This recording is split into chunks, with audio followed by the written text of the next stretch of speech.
Doctors and physicians are seen as miracle workers as they continue to figure out new ways to treat patients. They can cure many of the diseases we face today, but today's treatments have come a long way from those that were once used on patients. Ancient treatments for diseases and illnesses could be painful, stressful, and uncomfortable, and could cause more trouble than the disease itself. Sometimes they would even result in death. Thankfully, the medical field has excelled over the past years and no longer puts their patients through these horrifying procedures. Here are 5 of the most gruesome treatments performed in the olden days, which are arguably even worse than the disease they were trying to cure. Lobotomy. A lobotomy is a type of brain surgery that involves severing the connection between the frontal lobe and other parts of the brain. Lobotomies became popular in the 1930s as a treatment for certain mental health conditions. Doctors performed this procedure on people with conditions such as schizophrenia and depression. At the time, there were no effective or widely available treatments for these conditions. However, lobotomies are dangerous. They carry several serious risks, including seizures and death. Due to the impact of this procedure on people who were lobotomized and their families, it fell out of use in the 1950s. So what exactly is a lobotomy? The word lobotomy refers to several brain surgeries that break the connections between the frontal lobe and different parts of the brain. The frontal lobe is involved in many brain processes, including language, voluntary motion, and many cognitive abilities. It is because of this that doctors believe the procedure could address the root cause of mental health symptoms by cutting off the part of the brain they believed was responsible for them. Do people still get lobotomies today?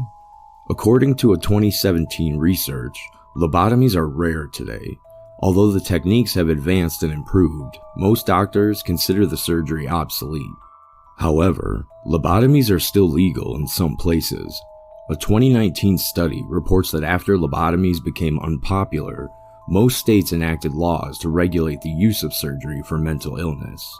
However, despite this effort, the laws across the United States are inconsistent. How exactly the lobotomy invented? Doctors developed a lobotomy in the late 19th and early 20th centuries. At a time there was no drug therapies for mental health disorders, and psychotherapy was still in its early stages.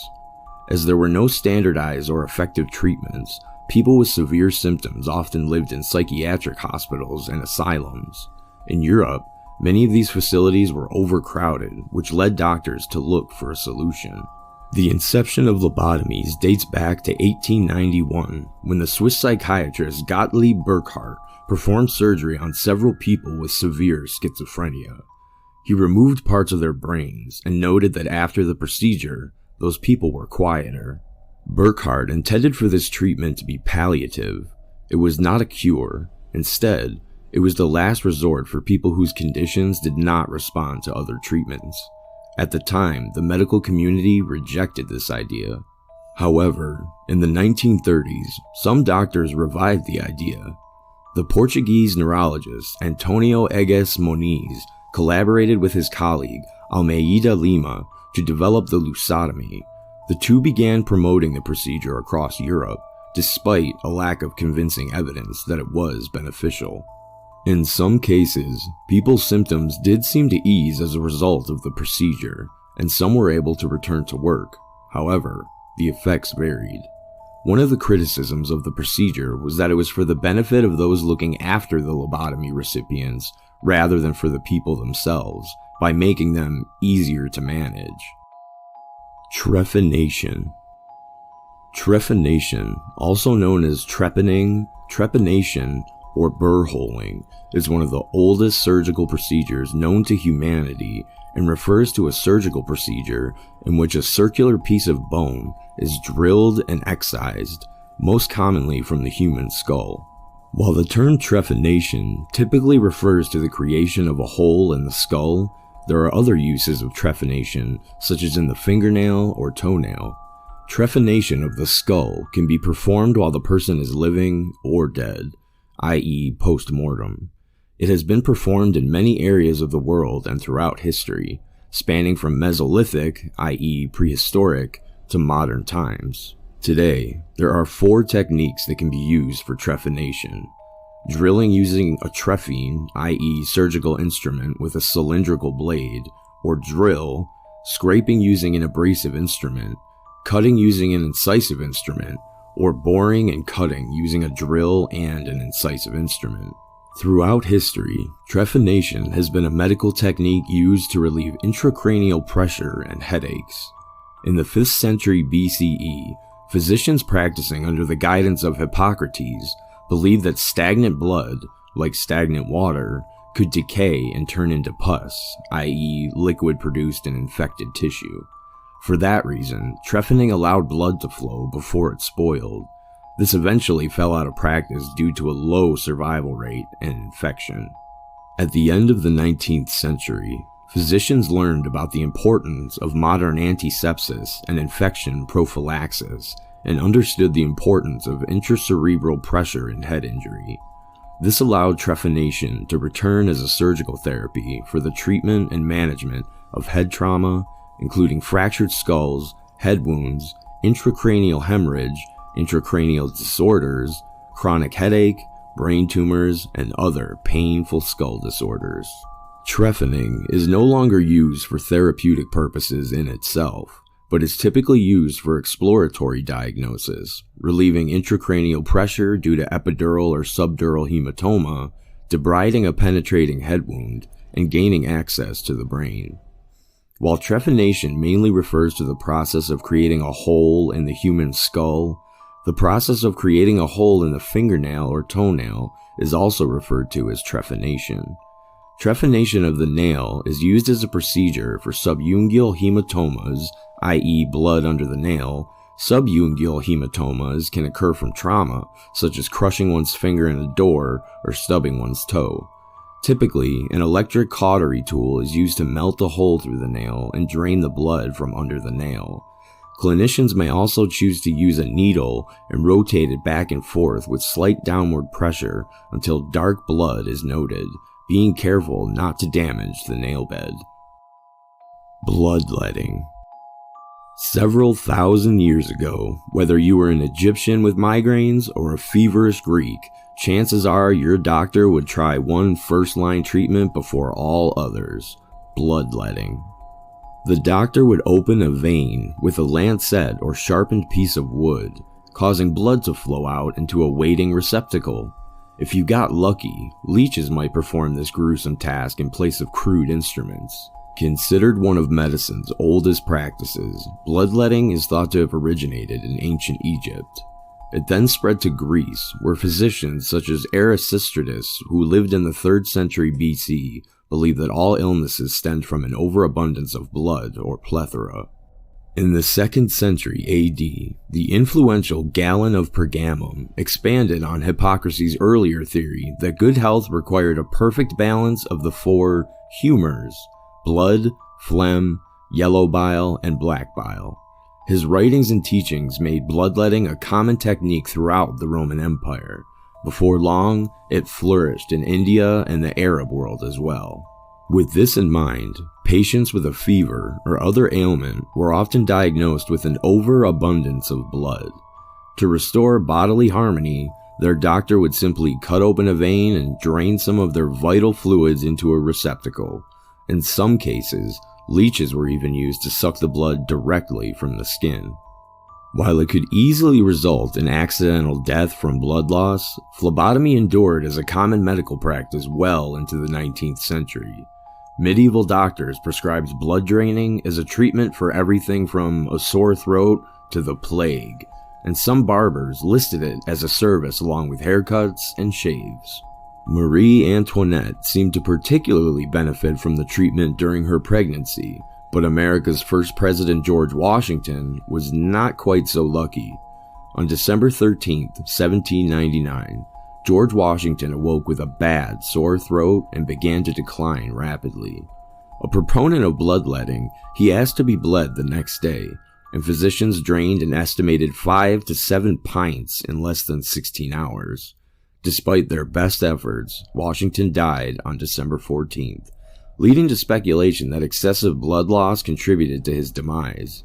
Bloodletting has also been implicated in the death of Charles II, who was bled from the arm and neck after suffering a seizure in 1685.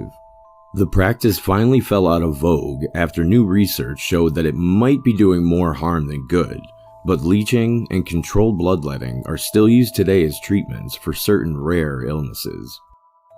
Cannibal cure. Doing any sort of research into the history of medicine will reveal that several hundred years, peaking in the 16th and 17th centuries, many Europeans, including royalty, priests, and scientists, routinely ingested remedies containing human bones, blood, and fat as medicine for everything from headaches to epilepsy. There were few vocal opponents of the practice, even though cannibalism in the newly explored Americas was reviled as a mark of savagery. Mummies were stolen from Egyptian tombs, and skulls were taken from Irish burial sites. Gravediggers robbed and sold body parts.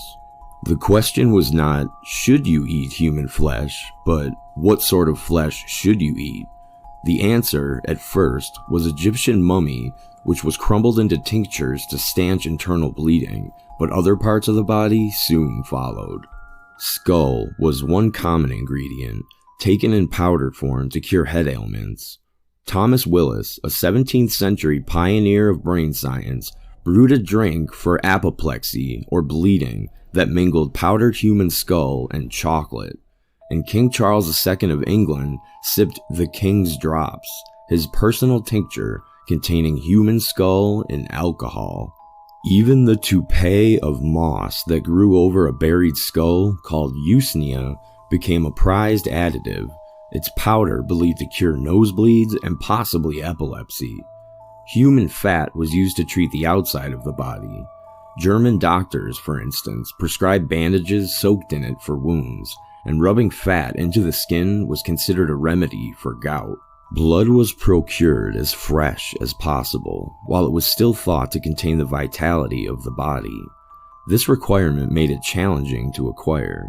The 16th century German-Swiss physician Paracelsus believed blood was good for drinking, and one of his followers even suggested taking blood from a living body.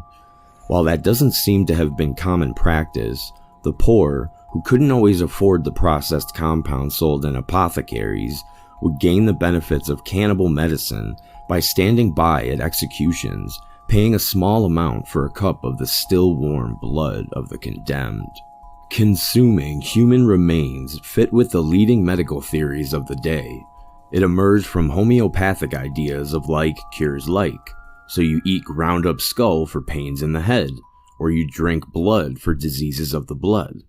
As science strode forward, however, cannibal remedies died out. The practice dwindled in the 18th century around the time Europeans began regularly using forks for eating and soap for bathing. However, this is not to say that we have moved on from using one human body to heal another. Blood transfusions, organ transplants, and skin grafts are all examples of a modern form of medicine from the body. So, one could argue that this is the modern-day form of the cannibal cure. Hemiglossectomy. If you ever struggled with stuttering back in the 18th and 19th century, the doctor would probably prescribe you with one cure. What is that one cure? A hemiglossectomy. While a glossectomy involves removing your entire tongue, a hemiglossectomy only deals with the removal of a small section. It was a historic treatment that was prescribed to improve stuttering and speech impediments. A German surgeon, Johann Friedrich Diefenbach, cut patients' tongue down in size until this method was eventually deemed illegal after many people died from him performing the procedure due to blood loss. Having part of the tongue removed seems more like punishment instead of treatment, especially for a patient who is already dealing with stuttering problems. Speech therapy is now the most common treatment used to help patients with stuttering problems. It is much safer and more effective. Hemiglossectomy is still used today, but as a treatment for oral cancer, and now it's done under general anesthesia, which wasn't the case back in the day. Now, if you had to choose one of these procedures to be performed on you, which one would you choose and why? Let us know down below in the comments section. If you enjoyed this video, don't forget to leave a like and subscribe to our channel for more interesting videos like this one. See you next time.